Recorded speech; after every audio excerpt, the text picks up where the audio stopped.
You are listening to KC Sports Network, proudly presented by Emprise Bank, your partner in possible. Hello, welcome into another 3MA. I am John Kurtz, joined as always by Derek Young from K-State Online, Cole Manbeck, former beat writer for the Manhattan Mercury. My apologies for the voice. This is, as I was telling the guys before we came on air, this is my flu game. Not quite literally the flu. I tested negative for the flu, negative for COVID. Game time-ish decision on leaving for New Orleans. I think I'm going to try it, but, we'll have a lot to report about New Orleans trips and who's going, who's not, who's toughing it out, who's not. But we know that DY's there, so I'm sure we can get a little bit of an update on that here as we preview the Sugar Bowl, K-State and Alabama here on the 3MA pod. Now, if you are headed there, my God, I hope you're not headed there on a Southwest flight. You might want to change up your plan if so. And if you're doing so, you're probably going to want to drink if you had a Southwest flight to New Orleans. So bust out that Ben Holiday Bottled and Bond Bourbon. Bust out that 360 vodka, brought to you by our friends at Holiday Distillery. Make sure that you're checking those out. We have more people tweeting at us that they tried some over the holidays, people giving it as a stocking stuffer. We'd love to see that, but it's building, man. People loving the Ben Holiday Bottled and Bond Bourbon and 360 vodka. So thank you for some great K-Staters helping us out and supporting the pod here. And make sure you're geared up with your Charlie Hustle gear like Cole actually also is. If you're watching on YouTube, he is drinking Ben Holiday Bottled and Bond Bourbon in a Charlie Hustle K-State hoodie. And doesn't he look just grand? I'm sure Derek would love to say that he looks just grand. Derek just told me I look as pale as the white shirt that I'm wearing. So, Derek, if you have a compliment for Cole that you would like to throw out here to start the show, this would be your time.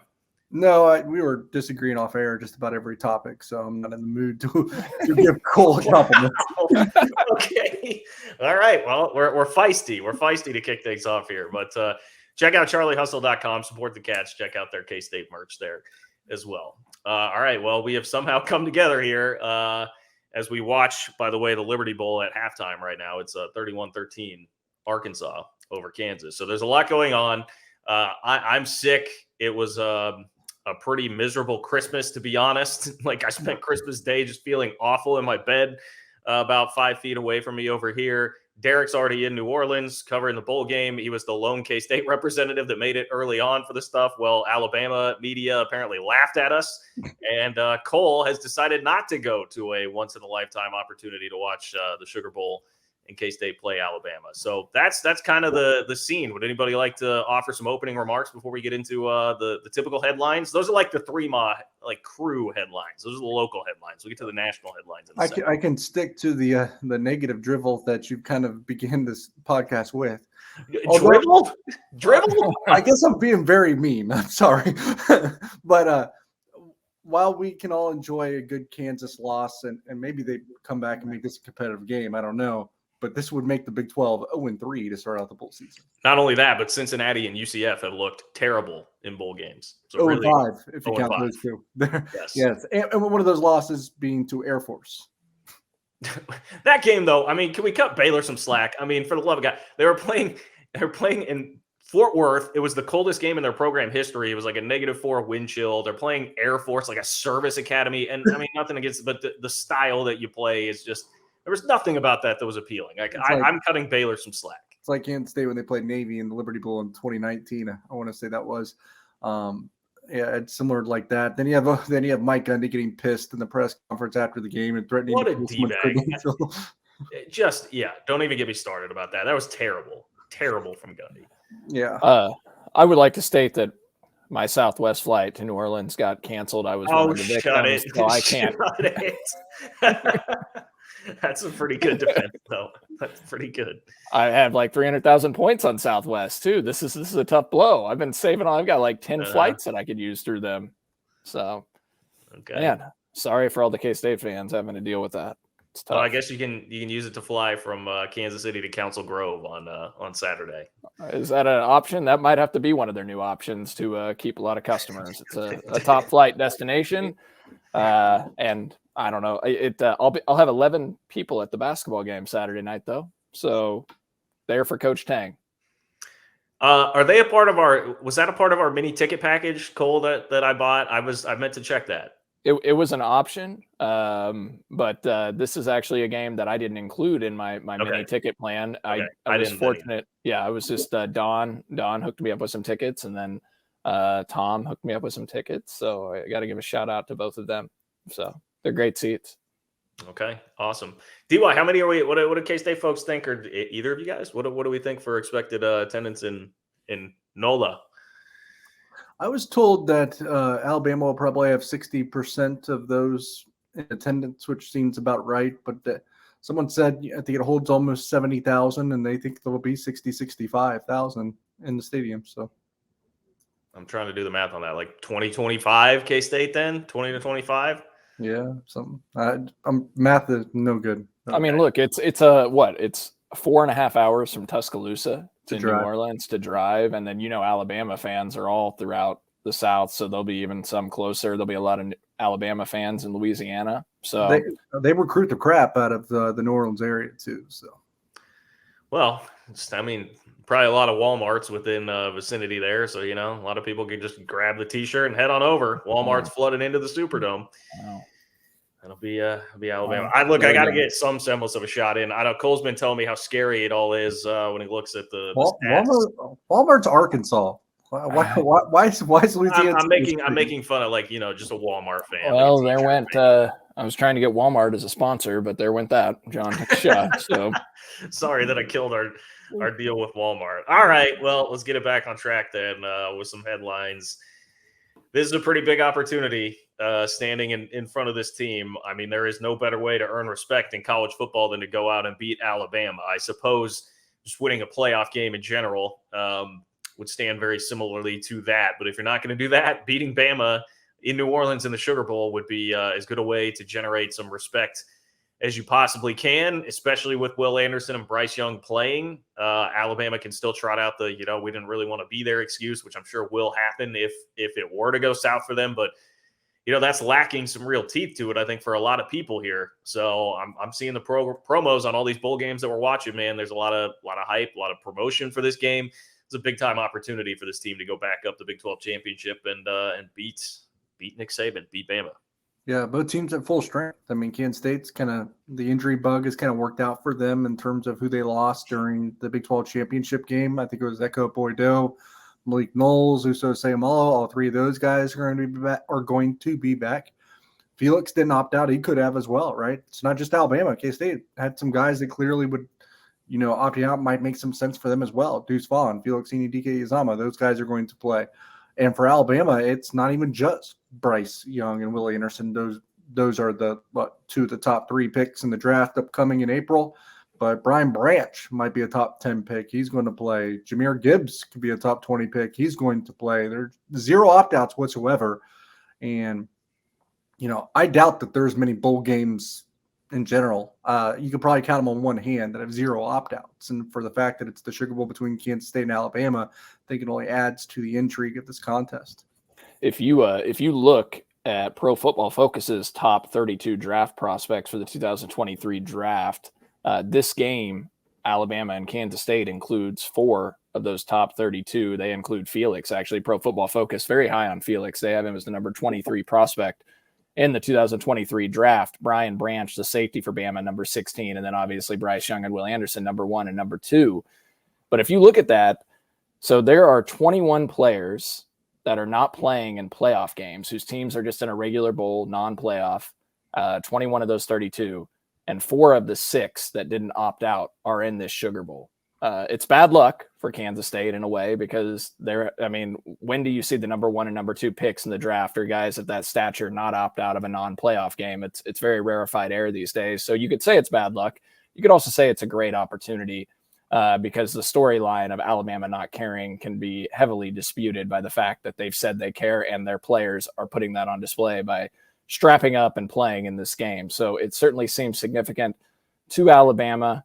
And John, to your point about the massive opportunity, Mitch actually asked us this question on PowerCat Game Day last night. He actually asked where this game stacks in Kansas State football history stacks up. I'll maybe simplify it for you because I'm curious for your perspective.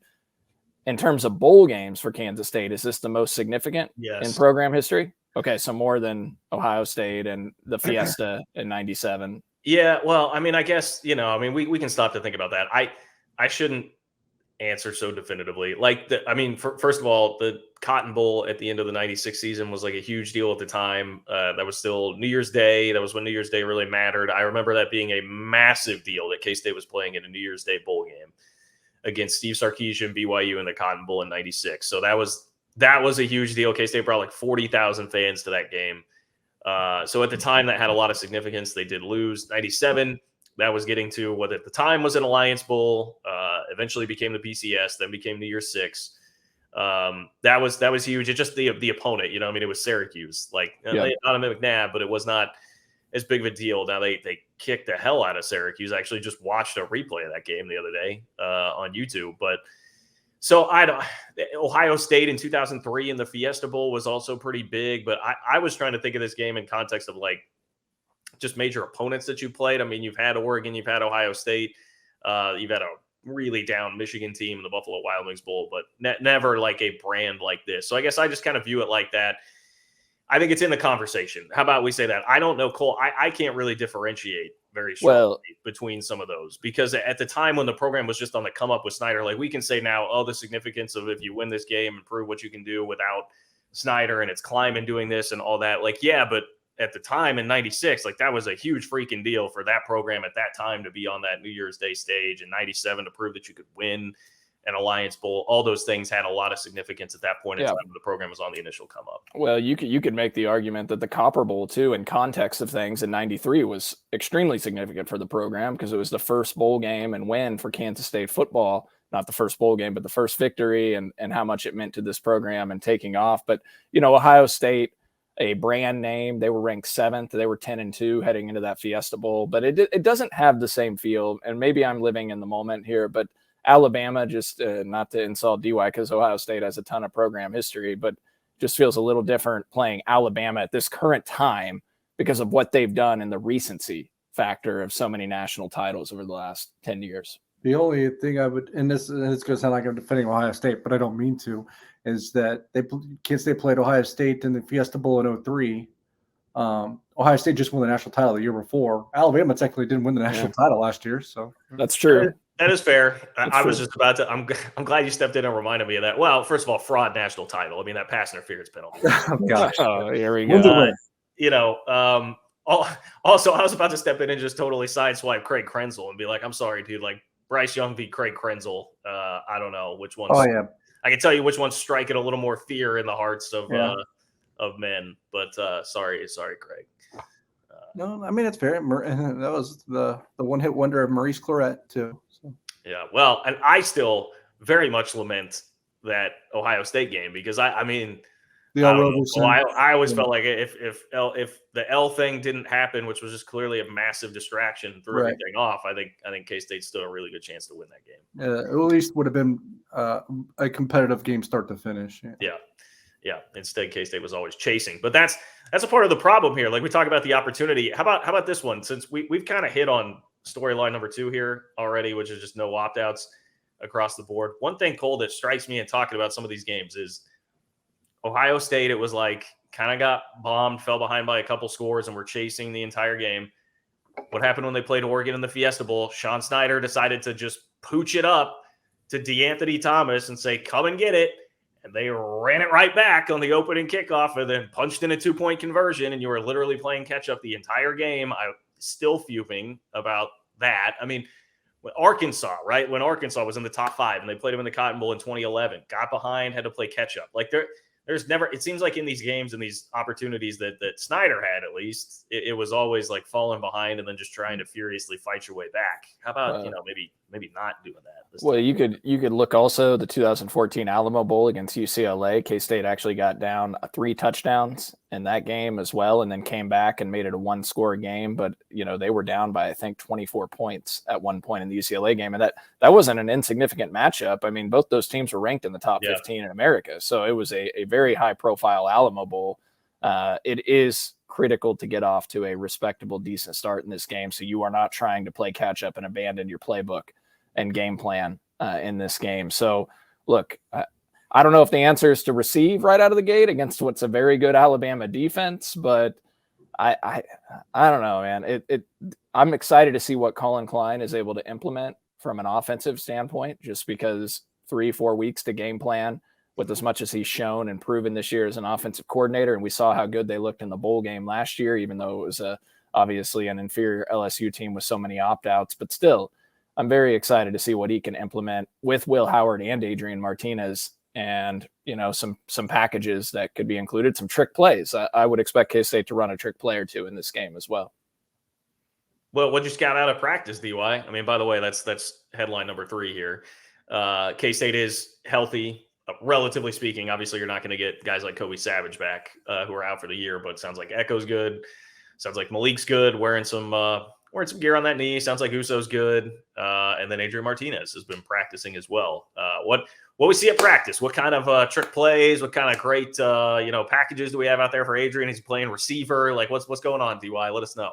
Oh, at practice, what we got to see, I got to see them stretching for a good 10 minutes, and then we got to see them huddling in the center of the field for another 5 minutes, and then I got to see them casually jog to their position groups and do position drills on air for another 10 minutes, and then I was asked to leave. I will never forget. I think this was the Fiesta Bowl. There was Snyder was like not keen on the fact that your bowl games, they like force you to open the first 10 to 15 minutes of practice for B-roll. Yep. Yeah, to let media come in. And I just very vividly remember going out to some high school in Arizona, and they're practicing, and literally Snyder, just as if a giant middle finger to all the media, trying to show up and do something. He literally had the defensive linemen like playing catch with each other, like a guy going out and running routes. And I think I remember like rolling up there to watch Meshach Williams throw like out routes to somebody. I mean, so that was how Snyder handled it. It sounds like Kleiman wasn't too different. I actually saw Alabama. I saw a clip floating on Twitter today of Alabama's practice where they had like giant like dividers up to like block you from even seeing what was going on the field. Like all you could see was like a ball popping up. Is that what Cole's trying to show us? Yeah. That's what I just pulled up, because as you were talking about it, there appears to be some sort of barrier that's blocking their practice. But Alabama doesn't care. It's just a Sugar Bowl. That'll be the narrative if they struggle in this game at all, that they didn't care, even though they barricaded off practice. It looks like. That's good work, Cole. That's good narrative building right there. That's good. Yeah. Thank you. I did see, to play devil's advocate, I did see a clip of Saban like doing stretches and calisthenics with the team also out there on the field. So I don't know. It seemed like he was just kind of messing around. Yeah, probably was. So I don't know. It was just a reporter that had shown that, but I think there might have been some jokes at play in that as well. So, yeah. Well, in all seriousness, DY, how can K-State utilize? Well, first of all, any thoughts on the health in general, and then on the Adrian Martinez thing, like how effective can that be trying to actually utilize him? Yeah, I mean, on the health front, it's just as you said. I think they're going to get all those guys back, and I mean, no excuses for Kansas State either. Technically, right? I mean, you got what you got right now, and you're as full strength as you could be. Devil's advocate that they're not going to have any excuses either.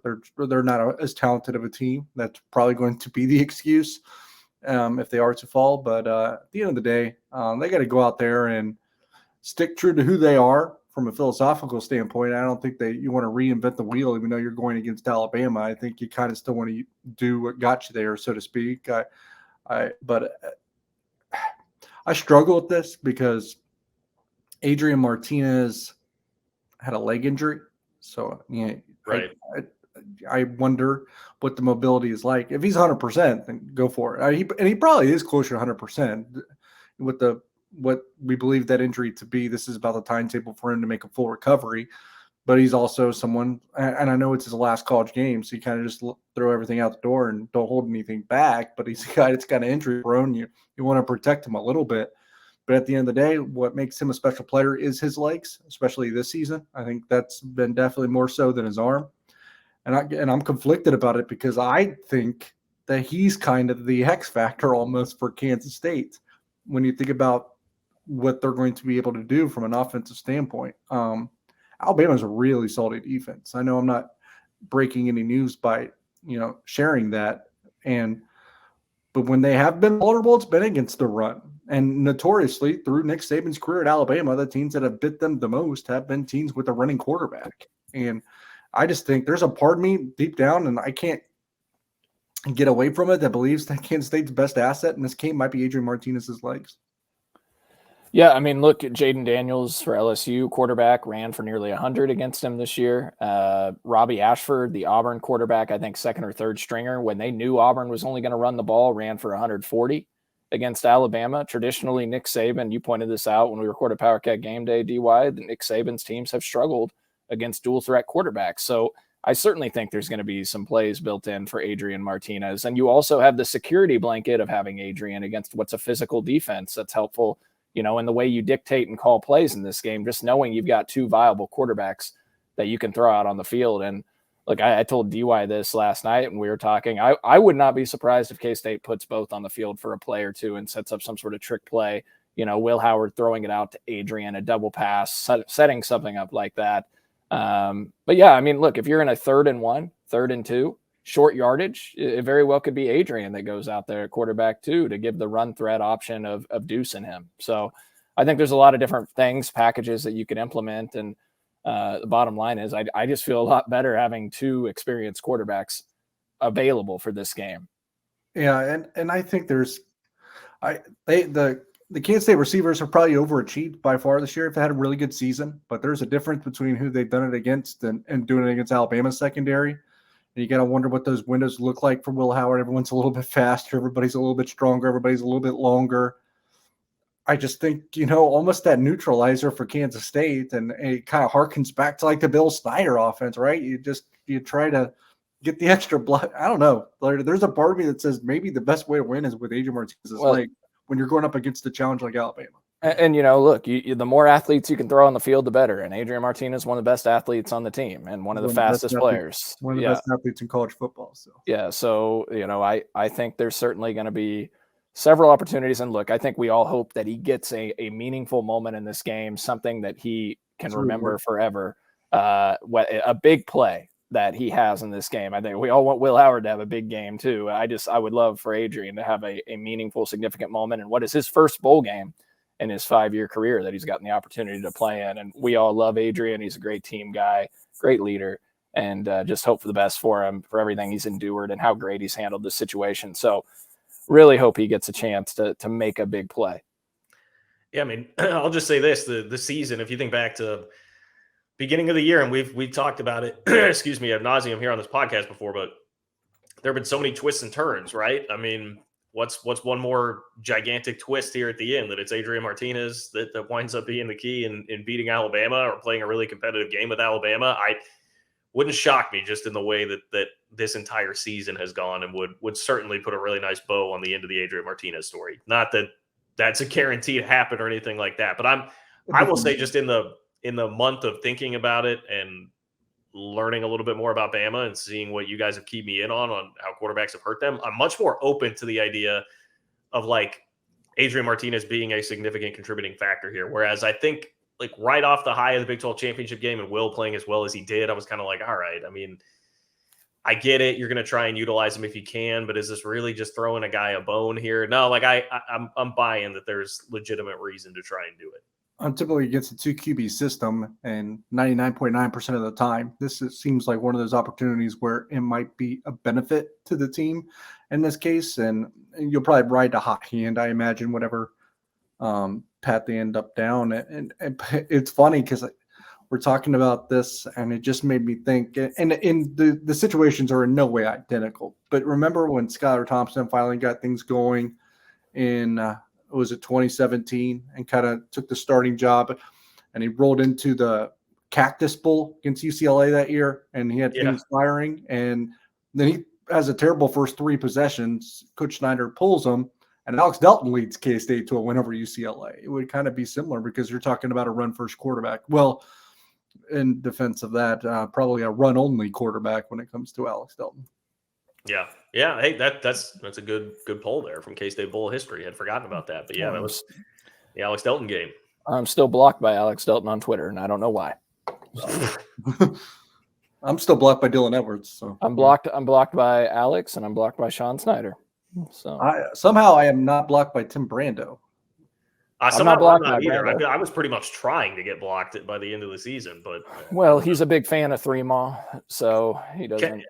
Look, I watched that YouTube video the other day. Someone did a no huddle version of the 97 Fiesta Bowl, by the way. So no commercials, no nothing.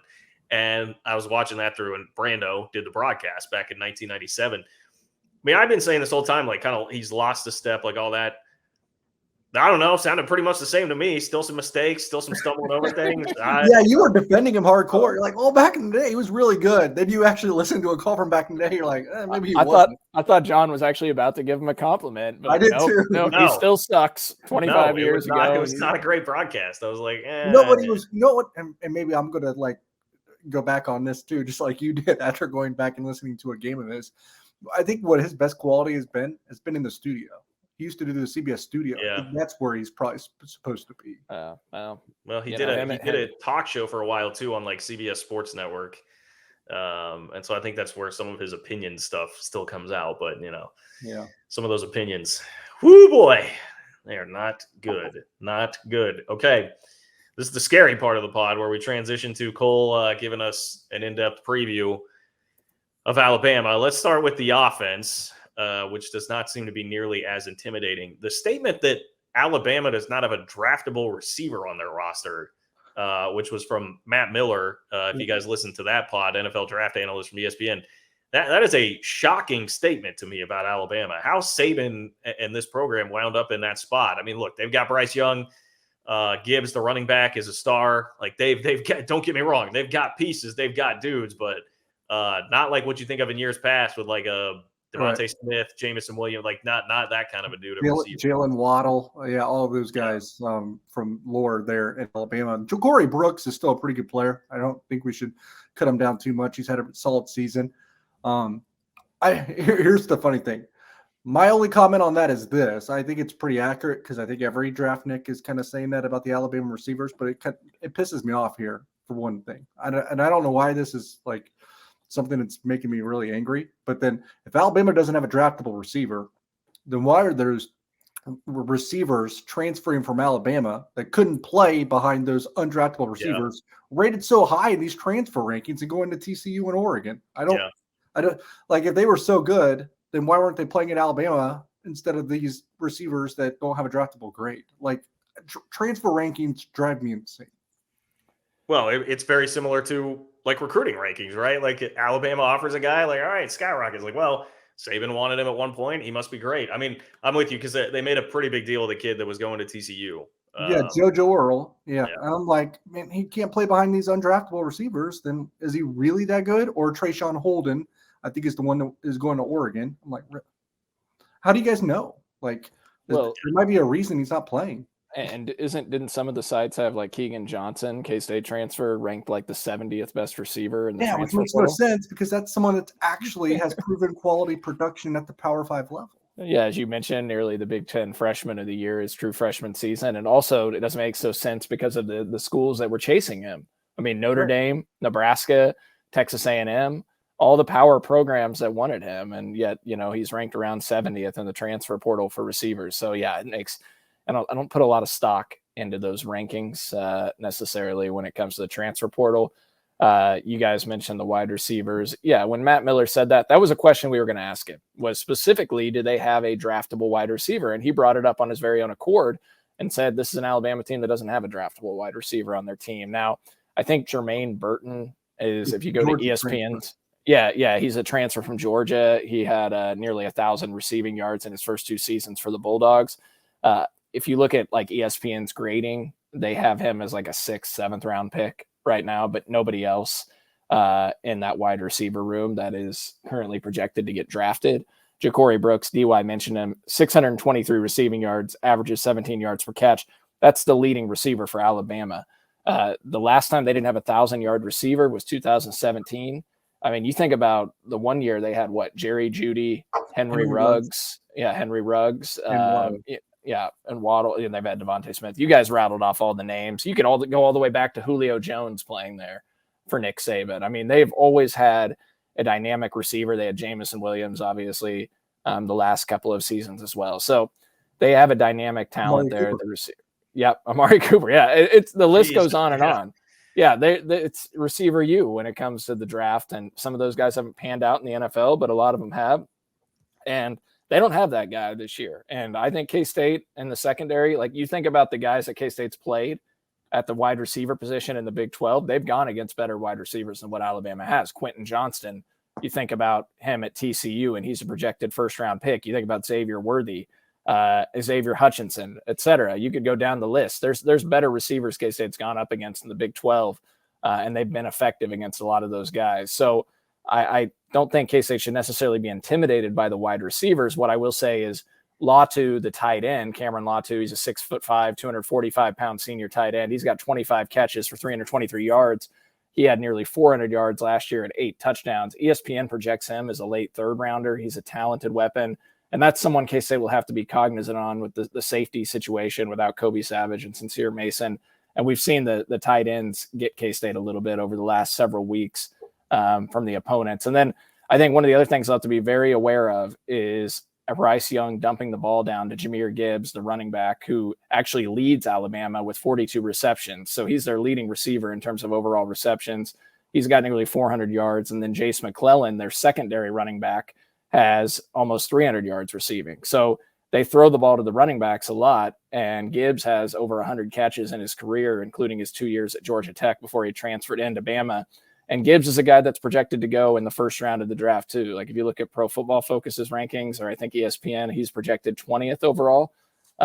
He's one of the best running backs in the country. And McClellan is a talented running back as well with over 600 rushing yards. Each one of them is averaging almost 6 yards a carry. I think Gibbs is over 6 yards a carry. And as a team, Alabama, I think, is number 5 in the country. Yeah, 5 in the country, averaging 5.5 yards per rush. So they can run the football. They throw it to their running backs. I don't think K-State has to be quite as intimidated by the big play. Their receivers have also recorded an 8% drop rate per Pro Football Focus. So wide receiver room, they've dropped some balls for Bryce Young. And I don't need to educate you guys on how good Bryce Young is. Like, I know I haven't talked about him a ton, but obviously won the Heisman Trophy in 2021.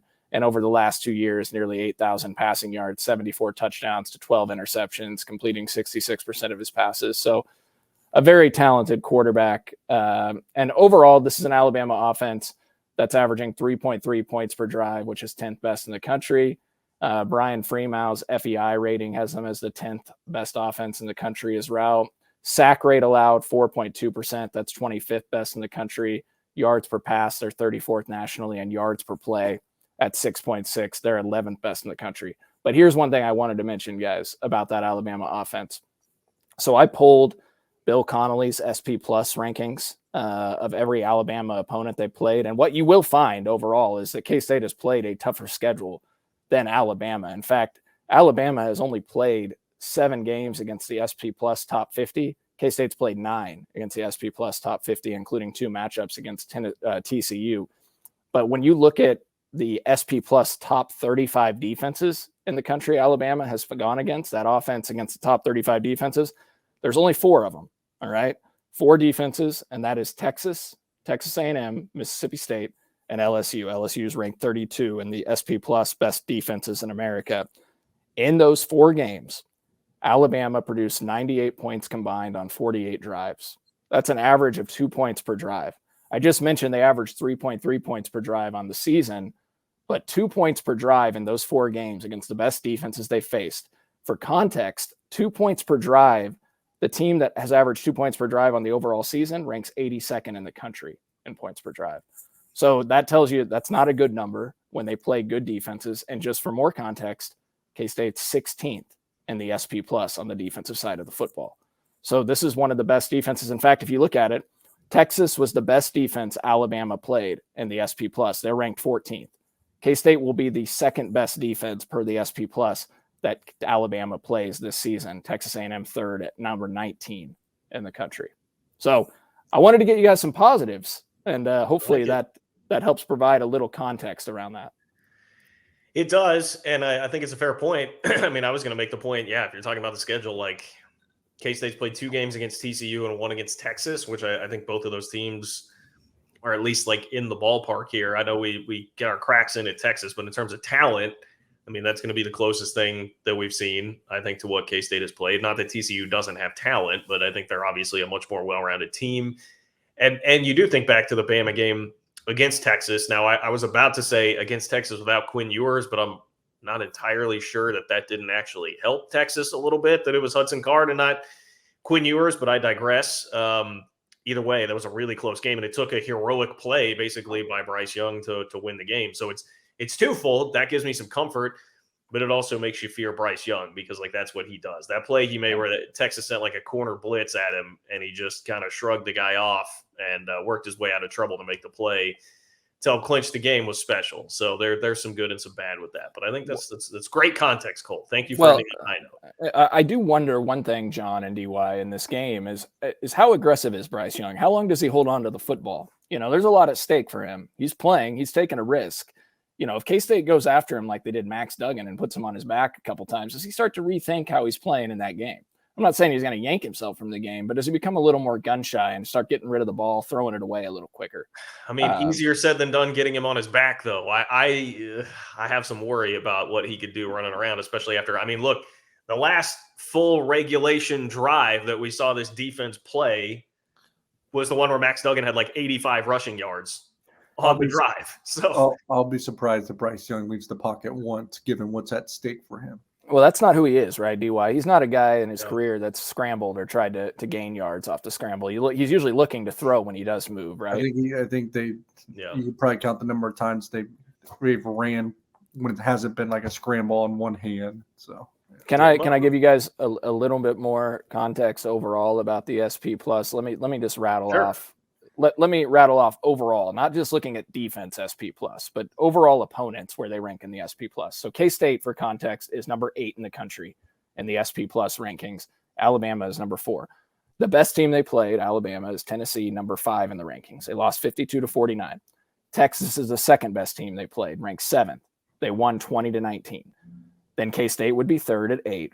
Then you look at Ole Miss. They won 30-24. Ole Miss is number 14 in the SP Plus. They came from behind in that game. They were down 24-17 in the second half. LSU, the 4th best team they played, ranked 18th in the SP Plus. They lost 32-31. Mississippi State, number 19 in the SP Plus. They won that game 30-6. Now that was coming off, I think, the LSU loss. Look, that was a foregone conclusion. They were probably going to blow the doors off Mississippi State. Then Arkansas, 29th in the SP Plus, 49-26 win. Texas A&M. Now, they didn't have Bryce Young in this game, but they're number 39 in the SP Plus, 24-20 victory in that game. I just rattled those scores off because you start to get a feel like against the better teams that they have played, it's a very close game the majority of the time. And K-State will be one of the best teams that they have played. If you look at Alabama overall against the top 50 in the SP Plus, which encompasses those 7 opponents I mentioned, their average margin of victory, combining all those scores in the top 50, is 35-30, an average margin of 5. K-State, in their 9 games against the SP Plus top 50, because they played a tougher schedule, K-State's outscored their opponents a combined 293-160, which averages out to a 33-18 average margin of victory, or 15 points compared to 5 for Bama. All right. I'm not saying that's not the best way to mathematically go about it, but it does give you a little bit of perspective that this is an Alabama team that has inflated their numbers a bit by the bottom teams they have played. They defeated the bottom 4 ranked teams in the SP Plus by a combined score of 207-10. Okay.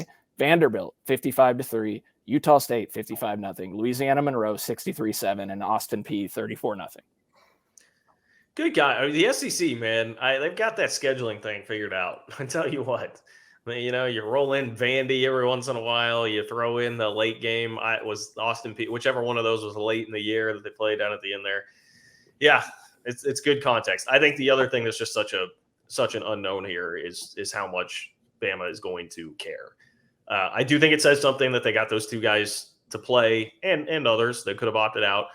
And I do think it speaks to the culture that they have and what Saban has going on and the fact they can provide them the insurance policy. All those different things matter, but I still wonder once they actually get out there, if they, and again, Cole, this comes back to getting off to a nice start. Like if they face some legitimate resistance at the beginning of the game, how much are they going to care to continue to be really super engaged in all of that? But they've got a good defense. They've got a good defense that could definitely help out a lot there. And that I think is where I worry The Will Howard offense, as you guys have all outlined, most efficient in the Big 12 when he has been at quarterback. But I don't think, you tell me, Cole, but I don't think there's been anybody in the same ballpark as Alabama that they have played this year defensively. Who would be the closest? It would probably be Texas. Iowa State is actually the best.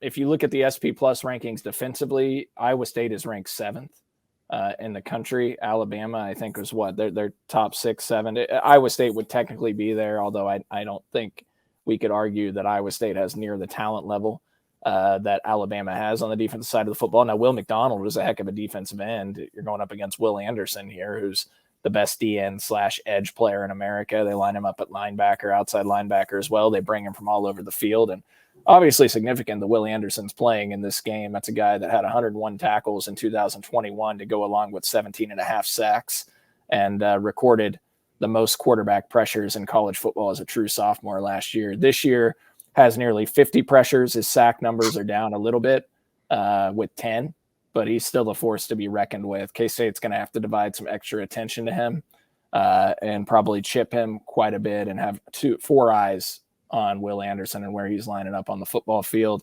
But yeah, I think you heard Matt Miller say from ESPN on the pod when we had him on a couple weeks ago that defensively is where the challenge will really be for K-State in trying to score points against this Alabama defense. And, I think you look at them overall, points per drive, 1.68 points per drive allowed. That's 17th best in the country.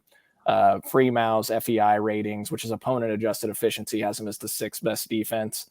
I'm just going to run down the numbers here. Their pass efficiency defense is number 8 in the country, and they led the SEC in that category. And they allowed 5.7 yards per pass, which is number 3 in America. Sack percentage, a 9% sack rate that Bama's averaged all year. That's 11th best in the country. Third down defense, 30% allowed, 9th in the country. Yards per play allowed, 4.4. That's number 4 in the country. And then yards per rush, 3.6. That's 27th in the country. But they are allowing 5.5 yards per rush over the last 3 games. And I mentioned Auburn earlier. Auburn's not a good football team. They don't have a good offense at all. Alabama knew they had to line up and run the football with their backup quarterback in that game, and they gave up over 300 rushing yards to Auburn and what was a 49-27 win for the Tide. But yeah, I think you can still run the ball against these guys a little bit. It's a secondary that's got a lot to be reckoned with. We mentioned Brian Branch earlier. He's the 16th ranked player in the 2023 NFL draft. According to Pro Football Focus, he's now a junior. He's only missed 2 tackles in his career. There's a lot of experience on this Alabama defense. We mentioned Will Anderson, Henry Totoa too.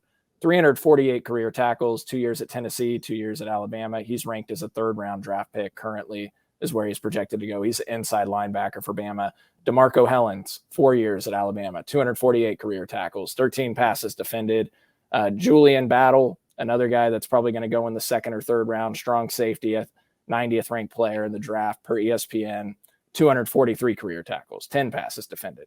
And then Eli Ricks, another corner, a transfer from LSU. He was an All-American corner as a freshman for the Tigers and transferred to Alabama. And Dallas Turner, who's the opposite pass rusher, not draft eligible, but Matt Miller told us he'll probably be a 1st-round pick when he comes out. So, yeah, they got a lot of dudes on the defensive side of the football, and I can't argue that.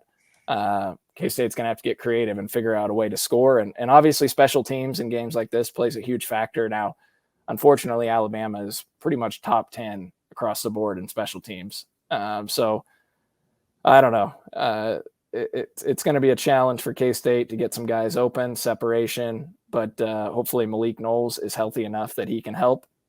We know he's going to play, and hopefully Deuce Vaughn can break a couple. Yeah, the interesting part about the matchup defensively there and talking about back to the beginning of all that when we were talking about the best defenses that K-State has played, it's hard for me to really know what to expect of the Will Howard offense against the defense of that caliber, because we just said the top 2 defenses they played, Texas and Iowa State, that was the Adrian Martinez offense, which clearly just was not as dynamic as what the Will Howard offense was against those sorts of defenses. And then throw in the wrinkle that, hey, you'll actually have Adrian Martinez available too. That's, if I'm going to form some optimism around this, I would say, well, we haven't seen what a Will Howard offense is going to do against defense is that good or of that caliber, best defenses on the schedule. And now you can even sprinkle in a little bit of Adrian Martinez with 4 weeks of Colin Klein game plan to try and get ready to go at him. So anyway, I'm trying to spin it a little bit positively here. DY, do you have anything to add to all that? No, I've just been listening the last 10 or 15 minutes.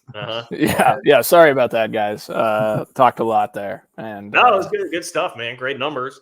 38-13 Arkansas, by the way. And the YouTube watchers are all very aware of the fact that we are watching the Arkansas-Kansas game at the same time that we're talking right now. How do you know that? Have you seen me turn around a couple times? I've been checking. I think it's not looking good. I got the over 69, so that's what I'm on my edge of my seat for. You're at 51 with 5 minutes left in the third quarter. It's going to be a nail biter. It's going to be close. You're going to need the second team All Big 12 quarterback to pick up his game a little bit. Yeah, I'll throw another pick here. Do we have an update on the porta potty situation? Are they holding up okay at the Liberty Bowl? I don't look. Yeah, it's actually the same ones. They just rolled them in straight from. They shipped them from Lawrence because they had plenty of the supply. I thought they just bring them on the equipment truck everywhere they go. I mean, that's just make them feel at home. I was like really trying to avoid some of those jokes when it first started trickling out, but I was just like every tweet that came out, it was just like, and then I saw the one today that was like a picture of all the porta potties literally lined up there at the Liberty Bowl. I was like, I mean, I can't not make a joke. Like the joke is literally writing itself for me. Low hanging fruit, but sometimes you got to pick it, right? So I also had to apologize to Missouri fans on Twitter because you got them mad, man. I riled up the Missouri, which I kind of like doing because they're easy. It's easy to do, but I thought Kansas would have beat Missouri had that game been played. And as we're seeing, I don't think that's the case. So I apologize to Missouri for assuming that KU would beat them. Now, Missouri wasn't great, but they still competed against Wake Forest, who's pretty solid. Well, what do we make of it? I mean, is there significance to take about Kansas from this? Probably not. I don't think you can make an overarching take here, but I guess my thing is this probably confirms that the team that we saw the lost 6 of the last 7 games is probably closer to what they still were rather than the first 5 games, and that the schedule played a large role in how their season unwound. Because even in that 5-0 stretch, right? And I know you were panicking, Kurtz, but boy, I was. But was their best win against Duke? Like, I think it's funny. At the time, I thought that was like the one team they play where I was like, well, those guys definitely suck. That was not a good. And now here's Duke, a 9-win team by the end of the year. So I was like, okay, I guess that was the impressive one. Yeah, I mean, they have a better win than Penn State. I mean, me and Cole kind of joked at Penn State on PowerCat Game Day. Penn State sucks. Every year, Penn State just feasts on the bottom of the Big Ten. Yeah, they're 10-2, and their best win of the year was Week 1 against Purdue. Yeah. Here's the only takeaway I really have from this for Kansas is it drove me crazy. The fact that Jalen Daniels wound up on like month 1 Heisman list, and people just ran with that after his injury. To me, it was like, look, guys, the offensive coordinator is just elite. They have a great offensive coordinator who's scheming things up. He made Jason Bean an effective quarterback. Let's ease up on the Jalen Daniels thing. It's Kotelnicki. And there's a reason Kansas is now paying him $1 million. He got a raise to be $1 million coordinator. It's because he's freaking great. Like Jalen Daniels, I think is fine. I think he's above average to good, but he's not had a great game. He's now healthy. I mean, there's no excuse about him not being healthy anymore. None of that. Like Kotelnicki's the guy. Jalen Daniels is okay. He's fine. Kai Thomas, 2 touchdowns tonight now. This is a game, guys. It's a game. 38-20. 38-20. All right, we got to get into my quick hitters here, and we may need to hustle a little bit through these. But first, we have to start off with the fact that Derek, I'm going to assume that you didn't read the outline. Cole, did you read through all the outline? I did. Derek cost himself some money not reading the outline. Derek did literally cost himself some money because my first quick hitter says If Derek actually reads this and mentions it to me, I'll pay him $10. Oh gosh. Nailed it. See, this is proof that it's not a bit to the people that think we just do it for a bit. I literally and it's probably a slap in the face for the guys, for Kurtz and Mitch, that actually put in the work and do that stuff. But I just do everything but a seat in my pants. I mean, the outline's mainly for me because I'm the one that's got to be traffic cop. But I did thought I would throw that in there, and so it surprised you a little bit. Yeah, it's not a bit. I spent enough time moderating my message board, so I get it. You got a lot of work to do there. All right. More surprise. I'm going to go back to the Big 12 championship game a little bit here for whatever reason. I was thinking about this last night. More surprising for the Big 12 championship game: RJ Garcia with a touchdown catch, or Keenan Garber playing corner without major issues? Garber, like that dude was playing offense like 3 weeks before that. Look, RJ Garcia, that's still kind of surprising, but if a guy goes out, he's the next receiver, so you could kind of justify it a little bit. And plus, we're right. I mean, before the season, and I get it because they don't rotate as much at receiver now with Thad Ward and Colin Klein, but there was a lot of people still hyping him up in the offseason, and they still are. They think he's going to be the breakout guy next year. So I think you can kind of make sense of that one a little bit more. I think it's definitely Keenan Garber because, he's playing wide receiver, his entire career up until 3 weeks before that game. And then also got to think, it's like, not only is he not played any corner, like he hasn't really played at all. Yeah. Well, it's Garber for me. And because we hadn't even talked about Keenan Garber the entire year on the show or anything. We never mentioned his name once. I don't even think John and I don't think we even knew he had moved to corner, until we saw him on the field and we were asking the guys next to us. Well, no, I knew, but I had forgotten. I remember Derek had reported it, but I had totally blanked that out of my mind until we're panicking, being like, everybody in our section was looking around like, who the hell is 35? Like, who the hell is 35? Yeah. Like, and when he moved to corner, I was like, maybe that can shift his career, right? Because it wasn't really working for him at receiver. I was like, maybe we'll see how it looks.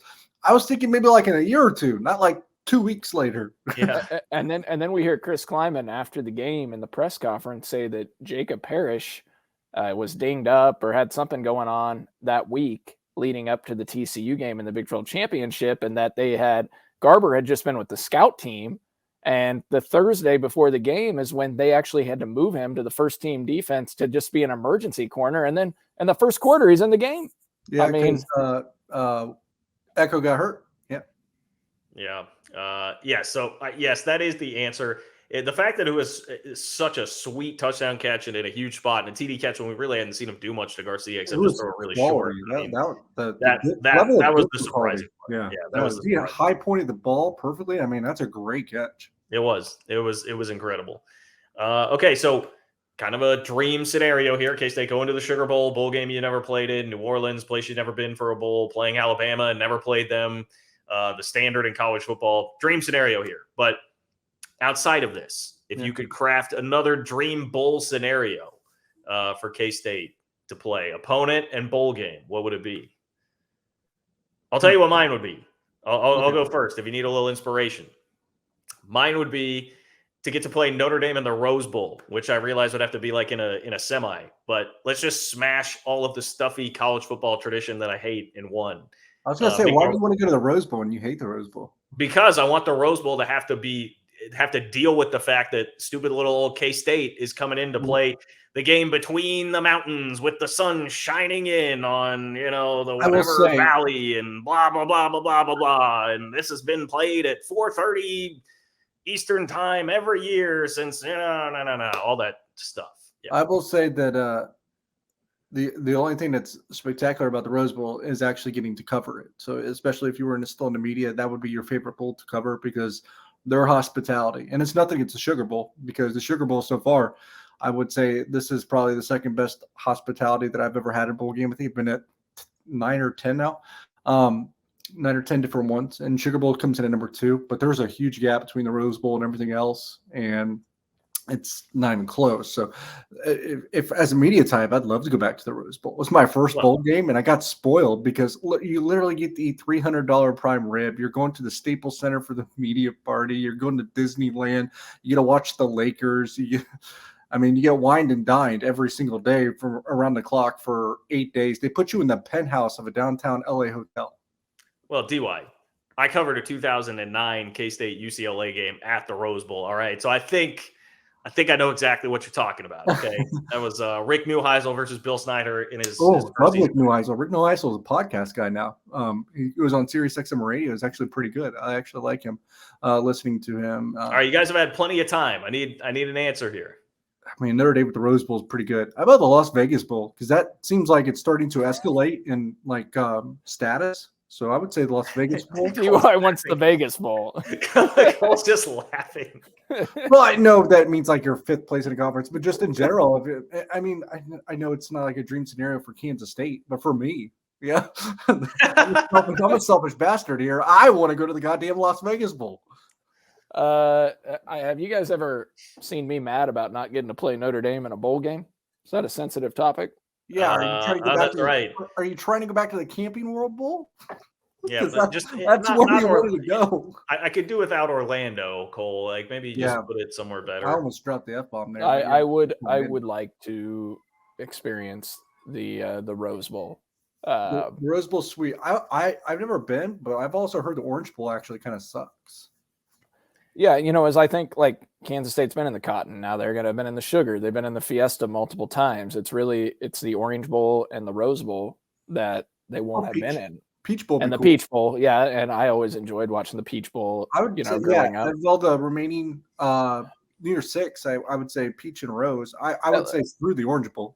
I really like John's comp to Notre Dame because as you actually think about the history of Kansas State football, guys, Kansas State's faced a lot of the brand names now, either in the non-con or in the bowl situation. And I know not all of them were Michigan, Michigan. Michigan wasn't the same Michigan that you're used to, right? K-State played USC in a non-con game twice. They played UCLA several times. They played Miami. They played Ohio State, Oklahoma. Yeah. Yeah, boy, played Ohio State. UCLA owes you a Christmas card for including in that conversation. You put UCLA in the group? Well, I only include UCLA because of a long time ago. I mean, I don't know. Say the only ones left are like Tennessee. Well, they played Tennessee in the Cotton Bowl. Okay, well, what about Florida State? I know that they've dropped off, but to me, I grew up. I will always think of Florida State as a blue blood, just because we grew up in the 90s. Yeah, me too. All right, we gotta mosey on through here. Avery Johnson now in the fold, right? Big signing class. You guys heard the signing day shows. Who wins more games as a starter in their career at K-State? Avery Johnson or Will Howard?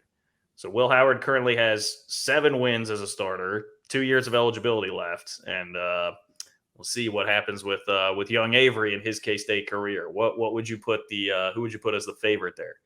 I would say Avery, because I imagine him starting at least 2 full seasons and probably with at least some moderate success in the first one and an elevated success in the next one, maybe a third year. But I don't know that it'll take him because look, you said Will Howard's at 7. Let's say he goes in next year with 7. Like I think 9 is maybe what I would still say is a potential ceiling for next year. So that's 16, right? And I don't know that he stays another year because it's 4 years of college thing. I don't know that it's a certainty. And then you got Avery who potentially plays 3 seasons. So I think it's Avery. Yeah, I'm going for Avery. Not rooting for Avery, but just going with Avery. For a lot of the circumstances that you outlined, because I think, there's a real opportunity that if Will Howard has a great year next year, I don't know what his draft outlook is. We'll look into more of it, but I don't know what his evals will say, heading into next season or as next season goes on, because I don't know what his arm strength would grade out as. We know he's an extremely smart quarterback. That's going to be the bugaboo, I think, would be the arm strength. Yeah, he's got the size. Right, he's big, he's tall, he can see over the line, and then he's got the IQ for sure. It's just going to be about the arm strength, and We'll see. I don't know, but I'd go with Avery just because I think Avery's going to probably have 3 seasons as a starter here at K-State. I would imagine Will Howard's draft outlook is probably, regardless of what year he comes out, in the Skylar Thompson neighborhood. Yeah, and that's why I think there's a better likelihood than you guys are giving it of him playing that last year out. And there's just, look, I don't, you always have to worry about. I know Avery has not shown any indication of being that guy at all, but in today's day and age, it could get dicey in there. I would probably still gun to my head go Avery, but I think it's pretty close. I seem to give a little more credence. It probably is. Avery's just, let's say Avery gets the 3 seasons though. It's probably going to be more than Will's 3, just because 2 of his, or he's had so many few wins and a couple because he's just had so many abbreviated seasons already. Yeah, we'll see. Because you're right. Will is proven to be incredibly patient at Kansas State, so there's no rush for him to go to the pro. I think he values education and certainly could stick around 2 more years here. If you were to play 2 more years, what do you get me? Let's take a conservative answer and say he wins 15 more. 15 and 7 is 22. Who wins more games the next 3 years, Deion or Matt Rule? Colorado, Nebraska rivalry going on there. How many years? Next 3 years. So I guess you have to keep in mind, I guess Deion could take a different job at that point. I think. Yeah, I also want to keep in mind that I don't think Deion's going to win that much right away, just given what the roster assembly is at Colorado. Whereas I know Nebraska struggled kind of mightily, but look, the one thing Rule does, he can coach his butt off. Not necessarily the greatest recruiter, even at Baylor. He kind of does it a different way. I think he can have more success early than Deion, and that probably uplifts him in the win category. I'll take Rule just because I'm not a Deion guy. So DY knows this. I railed on Deion last night. So but recruiting wise, Deion's a better recruiter. Matt Rule's a better coach. Matt Rule has more success early, and that's probably the differentiator. I think Deion's wildly entertaining. Yeah. He seems to be getting dudes. He's strict too, man. The thing is, people think he just runs like a wild, chaotic, undisciplined program. And the one thing about him is he's actually the most discipline-oriented and strict coach that there might be in college football. You know what? Screw it. I'm going to say Deion. I'm going to go out on the ledge and say Deion there. See Matt Rule gets sucked back into 5 and 6 win land with Nebraska. Finally, real quick here, we've already discussed this a little bit, but more on brand for Kansas. A recruit pulling a wild stunt to announce his commitment to KU over K-State, even if he didn't really have an offer, or porta potties being used at the Liberty Bowl because of water issues in Memphis. More on brand for the Hawks. Porta potties, yeah. That's because that's it's kind of become a symbol of KU football. That's the best. I go with, just to be different, I'll go with the Jaden Ham thing. Look, it's one thing to do what he did, but then to present it as if you actually had a choice and an offer from Kansas State and could have chosen them, that's what's more irritating. So to toss the K-State hat when you don't even have a choice and couldn't commit to K-State if you wanted, that's an annoyance. Sure is. Hey, speaking of, you guys see KU lost their quarterback who's going to go play backup to Shedeur Sanders at Colorado? Yeah. All right. Okay. Lead pipe lock of the week time. I'm not even really requiring one here because the contest is over. Derek didn't even respond to me with whether or not he got his last lock right, but it actually doesn't even matter. I don't remember what it was. Because he won either way. He was 7-5 going into last week. I finished at 6-7. Cole finally got up to Schneid and picked one right and got 5-8. But we were sterling, absolutely sterling this year. So DY, this is your chance to take a bow for your incredible work. I want to spike the football even more. Cole, do you remember what my lead pipe block was? You might have had. Did I take USC and lose? Yeah, you did. You picked USC. That's right. Because I told you I liked it and wanted to take a 3-team parlay, and you guys told me to shut up. So, yeah, there's 2 that I really, really like. So, and I'll be quick because I know you want to get out of here. UCLA minus 5.5. If DTR is definitely playing, I really like that. I also like Utah minus 2.5 because, as I said before, Penn State I don't think is very good. Utah wants redemption in the Rose Bowl from last year, the way they lost to Ohio State. So I love both of those, but I'll go Utah. as my official pick because I know Phil wants UCLA. You did? How did you know I wanted UCLA? I just saw your reaction. I was gonna take UCLA against Pitt in the Tony the Tiger Sun Bowl. Always one of my favorite bowls to watch in El Paso. Beautiful setting. The only bowl game on CBS. Yeah. So how is nobody, dude? Washington +3 against Texas just feels like free money, man. I don't like because Texas, I saw you picked it on the outline already, so I couldn't take it. Texas, okay, good. I'm glad I'm not because I'm like Texas. This is the third time in 4 years they've been in the Alamo Bowl. They're not going to care. They don't have Bijan. They don't have Roschon Johnson, the number 2 running back. Demario Overshown's not playing. Washington is coming off of it. They had a horrible season last year. They bounced back at this great year. Michael Penix is coming back. He's playing in the bowl game. He's a tremendous quarterback, like probably a Heisman favorite for next year, one of them. They're going to be pumped up and excited for this game. They're playing a brand name team in Texas too. You told me it opened at 6. Good Lord. Someone could have given me 6 to take with Washington there. I mean, give me that in a heartbeat. I do not see Texas winning that game. We have arrived here at prediction time.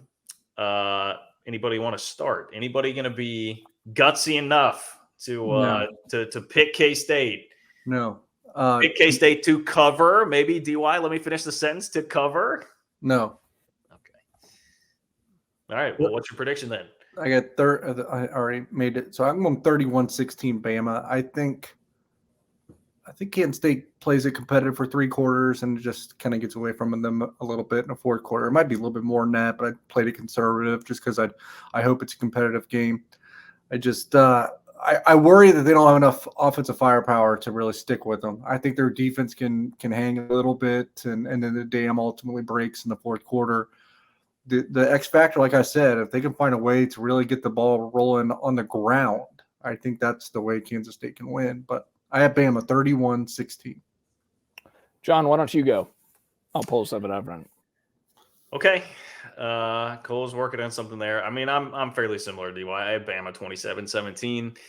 I hope that it's at least like not the falling behind. Because when I hear 31-16, I'm trying to remember what that Arkansas score was in 2011 in the Cotton Bowl. But that seemed like in that vein. And I was like, I just don't want another game where it's fall behind by 2 scores and then play catch up or whatever. I hope this is more like a 1-score game and then Bama with a touchdown late to clinch it. But yeah, I am less optimistic about K-State's offense really getting uncorked here. So I'll say Bama 27-17. What we want is interesting. We don't want the game where it seems like Kansas State has 0 chance for 90% of it, right? Yeah, correct. Why don't I bring you guys back to September 24th, 2022.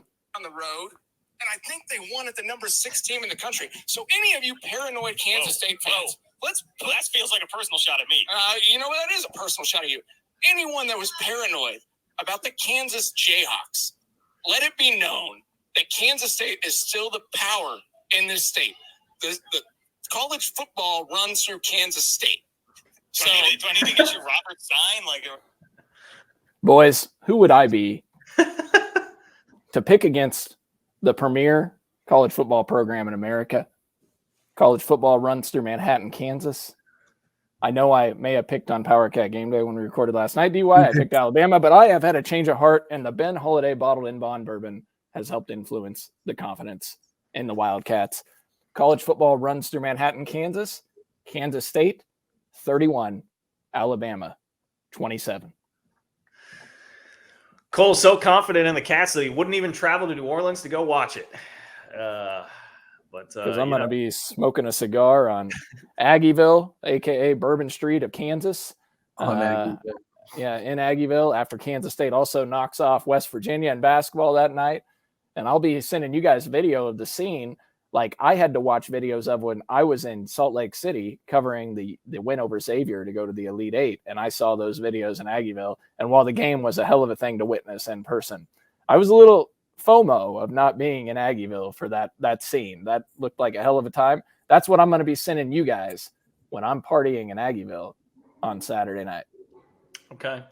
That's a fair point. I mean, look, that was a blast. That was one of my best memories from college, was running around Aggieville with a Jacob Pola jersey, waving it like a bandana or something above my head. That was a fun time. All right. It's good to do it. K-State and Bama. You heard the man. K-State's beating Bama. College football runs through Manhattan, Kansas. It's a great callback, Cole. Great work. Appreciate the work of Jordan Foote behind the scenes, getting us on here tonight. For Derek Young, for Cole Manbeck, I'm John Kurtz. Rock your Charlie hustle. Drink your Ben Holiday bottle and bond bourbon. Support Holiday Distillery, and we will talk to you soon. Take care.